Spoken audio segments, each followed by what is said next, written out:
Ed, would you advise? Are you saying you would have advised against a curfew? I do not believe in curfews. I've never believed in curfews. To me, this is the civilian response when they don't listen to the police. They don't usually work because we already had a curfew. People under 17 and under had to be by 10 o'clock anyway. So I don't know what we've added here. We're putting a curfew at 10 o'clock for everyone else, except now they add more confrontation. I would have definitely advised the mayor against it. Rob? Yeah, well, I got to tell you, I think there's a lot of strategies to deal with this type of thing, but I'll say what I said last night, and that is that... Specifically the curfew part, do you think that was a good or a bad idea? I think at this point it was a good idea, and the reason is, and again, not to disagree with Ed, but I think in this case, where we've been over the past week, you at least have to lay the law down and make sure that officers engage and, frankly, hold those accountable who hurt others or loot or steal or destroy property. I think it's very important to do. I think the curfew is fine as long as it's enforced, and it's enforced in a way that was set out by the leaders of the city. Do you think it's 10:37? They haven't enforced it yet. We're waiting for it. Go ahead, say again, Ed? Well, I'm saying, he's right, but you have to enforce it. It's 10:38. Now you're 38 minutes into the curfew. Is it being enforced or is it not being enforced? That's my problem with it. That's why I don't like these things. Yeah, and I think that brings up a point. I mean, if you say 10 p.m., you mean 10 p.m. This is the first night that certainly everyone needs to get used to this rule being in place, but the police department has to enforce. I think they will enforce, but I think they're taking their time at this point, trying to do it in the most peaceful way possible, again, with the world's eyes on them and how they're handling this.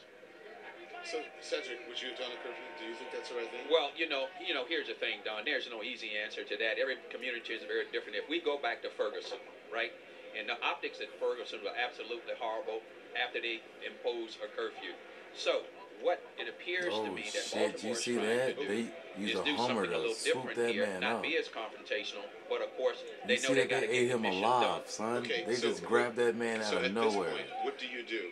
Do you go in and start arresting people? I think they do just what they're doing right now. We have to have confidence in Baltimore PD. Guys, I hope they show an instant replay. That was sneaky. Chris, I want to get back to you because, Chris, we saw the young man with the mask on and his hands up and then almost hit by that armored vehicle. What did you see that? What's going on? He wasn't almost hit by that armored vehicle. They drove the vehicle up, and when it got close enough to create a wedge, they ran out and grabbed him, pinned him against that, and then arrested him. They must have perceived, rightly or wrongly, we don't know, but that he was part of this group that was throwing things at them. When he tried to come up the street the first time with his hands up, they were shooting the pepper bullets at him, and he ran back with this other group. He then reapproached again. They let him come. He came across. He told all the media, you need to disperse, when, again, this curfew is not about us. It's about whoever was creating unrest last night. And then, as he was walking back and forth, the Humvee came, and they used it as an opportunity, and he's being taken into custody right now, apparently. And how many people are we seeing on the streets now, Chris? You said about 500 law enforcement, members of law enforcement, as opposed to how many in the crowd? Well, now they've really dispersed. They're no longer, as I'm looking now, you've got a good 2-block cushion this way and 2-block cushion that way. Where they're just spare people running back and forth. You have heavier duty police vehicles coming up now. See, that's what they did. This was a pinch, Don, right? You had this main force here, but you had supporting force coming behind it. That's what this guy was, coming from up the street. So that was to further motivate people to move back going down that way. And now he's taking off down this way. Remember what I said, this is an intricate area. There are lots of different roadways off this main hub of this intersection. But only that and one this is just training for the police to work with the fucking army. We can't speak for what's been going on down the street in either direction. It appears what they did with the young man in the crowd, that was a pretty slick move. And also what they're doing, as Chris is describing it, a pinch. This is quite different than what we've seen. Absolutely is, and this is exactly what I'm speaking to as well, too. You got to be methodical in a situation such as this.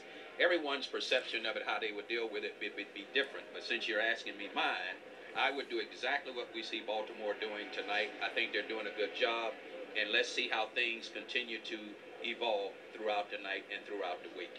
Do you agree? Yeah, I do agree. I think that they're isolating, containing, arresting those who are going to continue to violate. Let's see where it goes, but I think so far everyone's working in lockstep. Again, make no apologies for enforcing the law, but do it in a way that also promotes peace over the long term. Yeah. So Ed, what's happening right now? Is this training that's kicking in? Is this the briefing beforehand this evening, or is this brass in the crowd saying, "Do this next, do this next"? Yeah, no, you're seeing training that goes on way before things like this happen. I think they're doing a great job under normal circumstances with the whole world watching.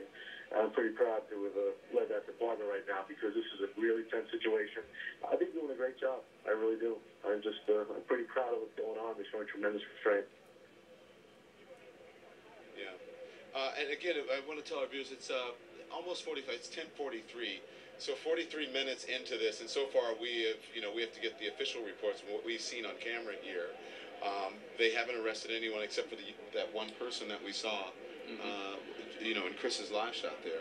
Well, I go back and say this. Look where we were 24 hours ago. You and I stood here 24 hours ago, and we could smell smoke and hear sirens virtually all night. The fact of the matter is, this is, again, a lot of cadence, a lot of training going to work right now, and hopefully it is implemented in a way that, again, promotes peace and is also founded in enforcement. And I think once folks understand that the curfew will be enforced, it'll get a little bit easier every evening. 43 minutes into the hour. 43 minutes into the hour. After this curfew has been put into place, and still there are people who are out in the streets. 44 minutes now into the hour. As we watch thousands of police officers, thousands of members of the National Guard on the scene here, and what appears to be hundreds of protesters who are defying the curfew, we're going to take a quick break. We'll keep an eye on the pictures. We're going to regroup and speak with our sources to see exactly what's happening on the street. We'll be back in a moment with CNN's live breaking coverage of the situation in Baltimore right after this break. For one keyword, and there aren't many left. Team Beauty and the Beast, here we go. Everybody, it's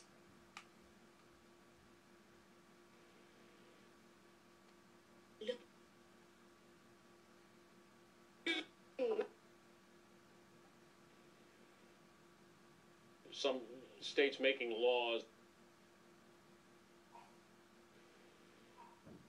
.com/the-prophet.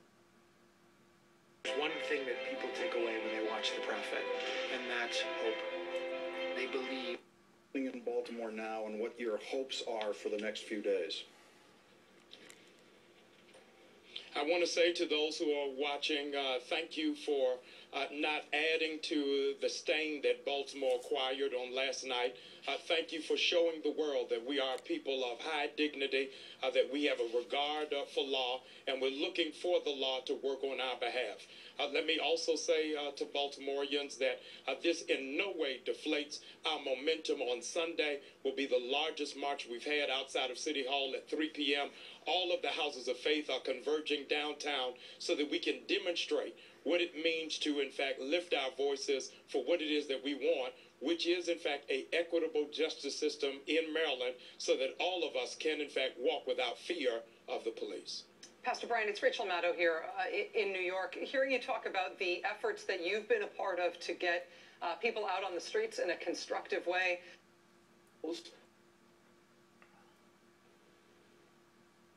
Don't support charter schools.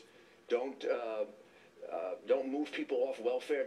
Don't try aggressive programs for moving people off welfare into work. I moved 600,000 people off welfare and put them to work. They're making excuses. There are decades of bad policies. These are the policies that Senator Moynihan wrote about 40 years ago. They're called liberal democratic policies for running cities, and hence you have what happened in Detroit, Baltimore. You see cities falling apart. Here's what really makes me nervous that a lot of people aren't talking about. Police already have a tough enough job. We keep hearing about an alliance, and we actually saw this earlier on the channel tonight. Crips, Bloods, the Black Guerrilla family, the Nation of Islam. An alliance has been formed with a direct threat to take out their violence against police officers. Why do I fear that this will spread to other cities, and this could happen simultaneously, and a war against police officers now breaks out? How would you handle that? Well, I think the police have to be very cognizant of the social media. I mean, and I know the New York City Police Department is way ahead in that area. the area of, like this should have been monitored. They should have picked this up the moment this started moving around the social media with the kids. Right. And therefore, instead of having an inadequate number of police, they should have had more than enough police to deal with it. I don't know how good or bad the Baltimore Police Department is at doing something like that. Well, the sad part is the police were told to stand down. Well, I don't know what instructions they got from the mayor. I don't know what instructions they got from the police commission. Those are things that we don't know.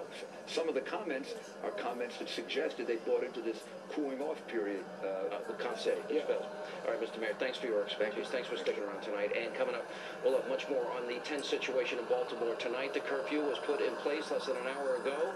In just a few minutes, we're going to talk to Freddie Gray's family attorney. How did this all happen? Is this really what precipitated what happened last night and then in the last couple of days? And much more as we continue tonight on Hannity. This program is brought to you by Zantac. No pill relieves heartburn faster. Zantac heartburn alert! Stop! Nexium can take 24 hours to work. Zantac's different. Zantac brushes relief in as little as 30 minutes. For relief without the wait. Try Zantac. No pill relieves heartburn faster. What's it take to make America run? Lots of hard-working Americans creating the fuels for nearly 250 million vehicles.